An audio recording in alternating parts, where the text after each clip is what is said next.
Ya. Oke. Assalamualaikum warahmatullahi wabarakatuh.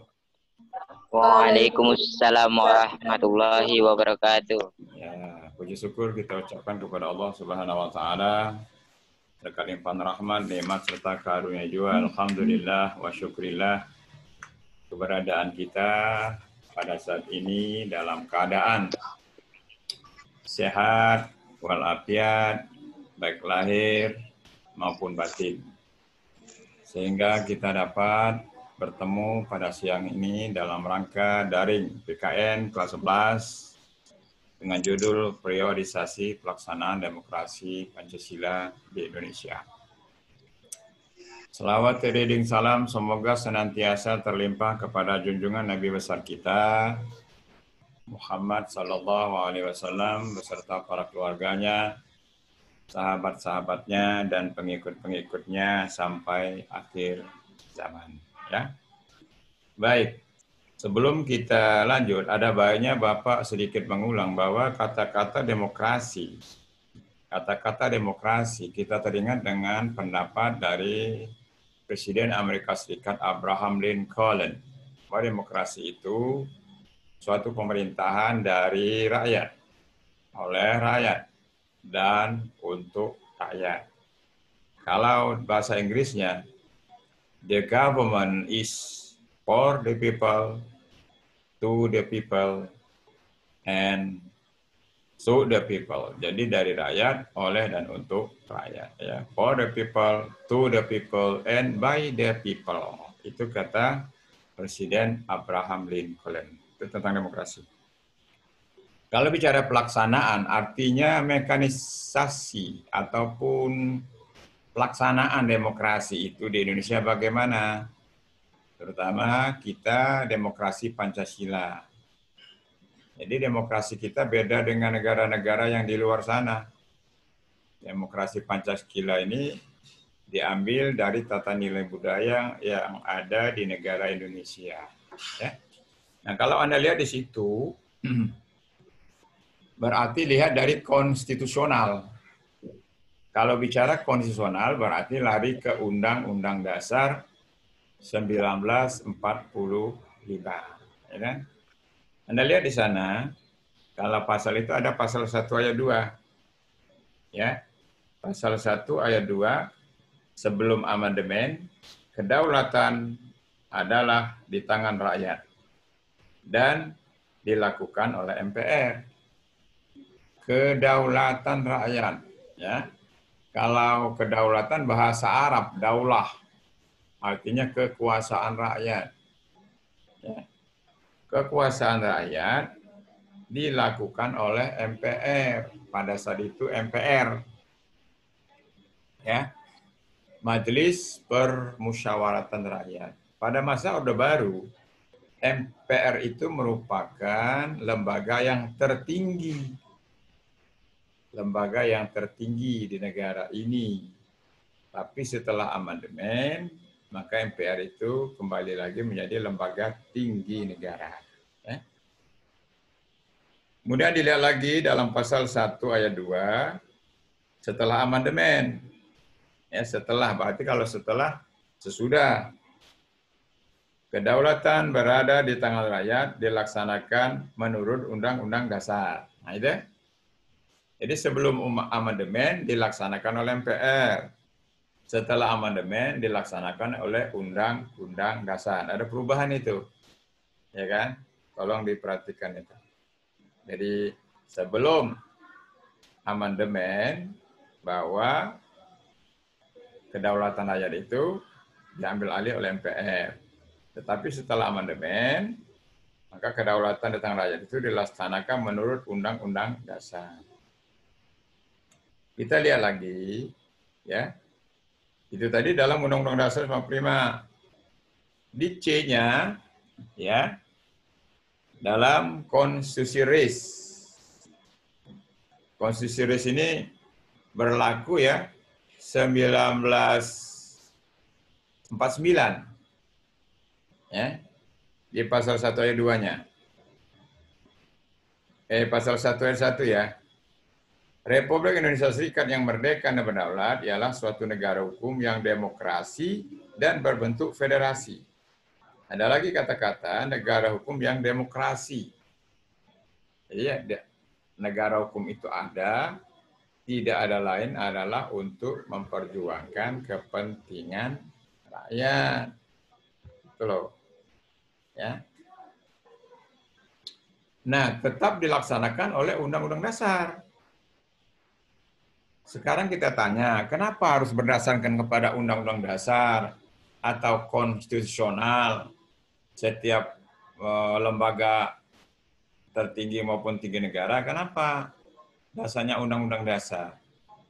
Karena supaya lembaga-lembaga negara, lembaga-lembaga tinggi negara, presiden, dan seluruh bawahannya termasuk menteri-menteri, agar tidak bertindak sewenang-wenang di dalam menjalankan roda pemerintahan itu.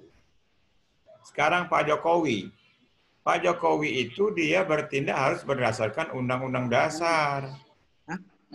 Ya? Sudah salah. Berdasarkan Undang-Undang Dasar supaya di dalam menjalankan pemerintahannya undercut. Ya, di dalam menjalankan Undang-Undang Dasarnya tidak menyimpang itu presiden. Itu gunanya. Ya. Di ayat 2-nya, kekuasaan kedaulatan RIS dilakukan oleh pemerintah bersama DPR dan Senat. Ini kemarin PKN. Ya, disambung lagi tambahannya. Oh iya, kemarin PKN ya? Ya, ditambah hari ini PKN ditambah waktu 15 menit. Ya. Ya, jadi kita lanjutkan. Aku menador PR kasih tahu. Ya. Jadi ikuti aja. Sekarang dengar ya, dengar. Di situ pemerintah di zaman RIS itu pemerintah bersama DPR dan Senat itu dikatakan pemerintah. Zaman konstitusi RIS presiden, DPR, dan Senat itu disebut dengan pemerintah. Nah, di dalam Undang-Undang 45, pemerintah itu presiden, wapres, dan menteri-menteri negara. Jadi pemerintah menurut Undang-Undang Dasar 45 beda pemerintah menurut Konstitusi RIS 1949. Nah, dengarkan ya. Jadi, Pak ulang, kalau pemerintah dalam Undang-Undang 45 itu presiden, wapres, dan menteri-menteri negara. Kalau dalam konstitusi RIS, pemerintah, DPR, dan Senat. Kenapa bisa beda? Kan bertanya kita, kenapa bisa beda? Karena Undang-Undang Dasar 1945 menganut kabinet presidensial. Ya. Sedangkan konstitusi RIS ya dia menganut kabinet parlementer. Beda kan? Nah, itu beda. Kalau dalam Undang-Undang 45, presiden ada 2 jabatan. Presiden sebagai kepala negara, sekaligus presiden sebagai kepala pemerintahan. 2 sekaligus jabatan presiden dalam Undang-Undang Dasar 45, baik sebelum maupun setelah amandemen. Tapi kalau dalam kabinet parlementer, ya, kepala pemerintahan itu diduduki oleh Perdana Menteri. Sedangkan kepala negara bisa saja ratu, bisa saja raja, bisa saja sultan. Nah, itu sebagai kepala negara dia. Bukan sebagai kepala pemerintahan. Kepala pemerintahan itu adalah Perdana Menteri. Contoh, di Inggris itu kepala pemerintahannya Perdana Menteri. Brunei Darussalam, kan? Kepala pemerintahannya adalah Perdana Menteri. Di Malaysia, kepala pemerintahannya adalah Perdana Menteri. Nah, sedangkan ratu, raja, ya kan, sebagai kepala negara. Itu bedanya. Oke ya, kita lanjut. Lanjut, dalam Undang-Undang Dasar sementara 50, ayat 1. Republik Indonesia yang merdeka dan berdaulat ialah suatu negara hukum yang demokratis. Tuh, yang demokratis berarti dari rakyat, oleh rakyat, untuk rakyat. Ya kan? Tambahan sana, berbentuk kesatuan. Nah, beda lagi. Kalau dalam konstitusi RIS, dia federasi. Apa itu federasi? Negara serikat. Seperti Amerika Serikat, itu negara federal atau negara federasi. Negara dalam negara. Paham nggak kira-kira enggak? Negara dalam negara. Fatimah, bisa dipahami enggak? Nah, maksudnya negara dalam negara, negara federal itu sama saja negara pusat. Ya. Kalau negara bagian artinya seperti New South Wales. Ya. Itu negara bagian. Nah, jadi kalau negara dalam negara, ada negara serikat, ada negara bagian. Kalau di situ ada negara Indonesia berbentuk kesatuan, yang pertama itu adalah pemerintah pusat, ya. Maka negara kesatuan kita adalah negara kesatuan, di bawahnya lagi terdiri dari provinsi, kabupaten, ya kan, kecamatan, kelurahan, kedesaan. Tuh kalau negara kesatuan seperti itu. Ya. Kalau negara Amerika Serikat ada negara federal, ada negara bagian. Nah, ya. Oke, ya. Paham kira-kira? Halo. Ngerti ya? Halo. Satria bisa dengar? Paham ya? Bisa, Pak. Oke, kita lihat bukunya halaman 52. Halaman 52. Coba lihat. Ya, halaman 52 kita baca sama-sama. Untuk melihat apakah suatu sistem pemerintahan adalah sistem yang demokratis atau tidak. Halaman 52 itu ya. Dapat dilihat dari indikator yang dirumuskan oleh Avan Gapar. Satu, akuntabilitas. Bisa ketemu enggak bukunya? Halo? Ya. Bisa, Pak. Oke, Ferdi bisa baca? Bisa dengar? Akuntabilitas ya. Saya baca dulu sana. Kita baca sama-sama baca. Dalam demokrasi, setiap pemegang jabatan dipilih oleh rakyat. Harus dapat bertanggung jawab kebijaksanaan yang telah ditempuhnya. Tidak hanya itu, ia juga harus dapat mempertanggungjawabkan ucapan dan kata-katanya. Serta tidak kalah pentingnya perilaku kehidupan yang pernah dan sedang akan dijalaninya. Pertanggungjawaban ini tidak hanya menyangkut dirinya, tapi juga menyangkut keluarga dalam arti luas, yaitu anak, istri, juga anak keluarganya, terutama yang bertanggung jabatan. Nah, ya. Jadi para pejabat itu di samping dia punya jabatan harus bertanggung jawab. Tanggung jawab secara pribadi dan keluarga, tanggung jawab di hadapan anggota, ya. Dia betul-betul akuntabilitas. Nah, itu pengertiannya ya. Perilaku pejabat itu bermoral. Pejabat itu apa yang dikatakan harus tanggung jawab sesuai dengan perbuatan dan perkataan. Juga bermoral. Alangkah ironinya kita kalau lihat di dalam televisi itu. Ya. Kalau dia punya titel itu ada profesor, doktor, S3, S2. Tapi kenapa bisa baku hantam? Bisa aju jotos kan? Nah, di situ moralnya perlu diperbaiki. Perilakunya. Kalau ilmunya oke, tanggung jawabnya oke, tapi perilakunya yang harus diperbaiki. Ucapannya. Ya kan begitu? Berarti kalau tidak klop berarti dia tidak akuntabilitas. Kita lanjut yang nomor 2, rotasi kekuasaan. Rotasi maksudnya perputaran, siklus ya. Dalam demokrasi, peluang akan terjadinya rotasi. Nah, kekuasaan harus ada dan dilakukan secara teratur dan sesuai damai. Ya, misalnya ada para pejabat itu kan ada yang digeser. Ya, tadinya misalnya anggota DPR, fungsinya ini bisa digeser. Ya, bisa diberi dengan jabatan yang lain. Seperti misalnya Mendagri kita dulu. Dari Kapolri kan. Nah, sekarang dia Mendagri, Menteri Dalam Negeri. Nah, rotasi di dalam kekuasaan itu.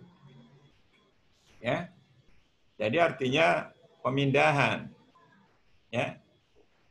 Itu namanya supaya tidak para pejabat itu tidak jenuh dalam satu jabatan yang sama.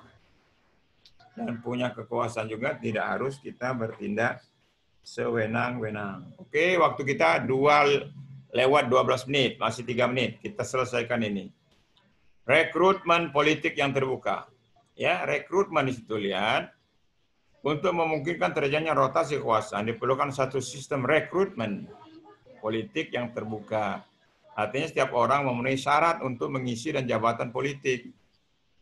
Nah, untuk menjadi misalnya ketua partai politik, itu kan bisa saja berganti-ganti, ya, bisa diganti sesuai dengan rotasi kekuasaan.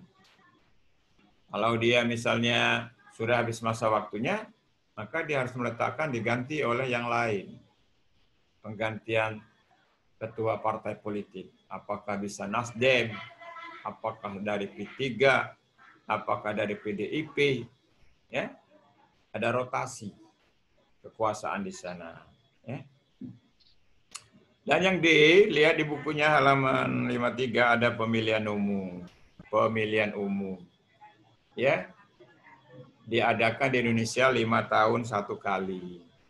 Ya, atau 5 tahun sekali.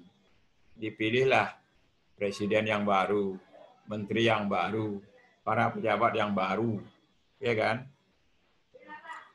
Nah, apa gunanya pemilihan umum? Salah satu ciri negara demokrasi itu harus ada pemilihan umum. Tidak bisa negara demokrasi tidak pemilu, salah, keliru. Jadi salah satu ciri negara demokrasi harus diadakan pemilihan umum. Untuk Indonesia 5 tahun sekali, untuk Amerika 4 tahun 1 kali. Itu, ya. Di situ namanya pemilihan umum lebih mengutamakan, lebih mengedepankan kepentingan rakyat. Apa itu kepentingan rakyat? Kalau di Indonesia bisa Anda lihat di alinea keempat pembukaan Undang-Undang Dasar 1945.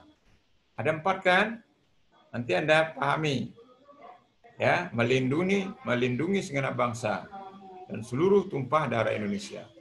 Memajukan kesejahteraan umum, mencerdaskan kehidupan bangsa, ikut serta aktif dalam melaksanakan ketertiban dunia, berdasarkan kemerdekaan, perdamaian abadi, dan keadilan sosial. Ya. Yang terakhir di situ pemenuhan hak-hak dasar.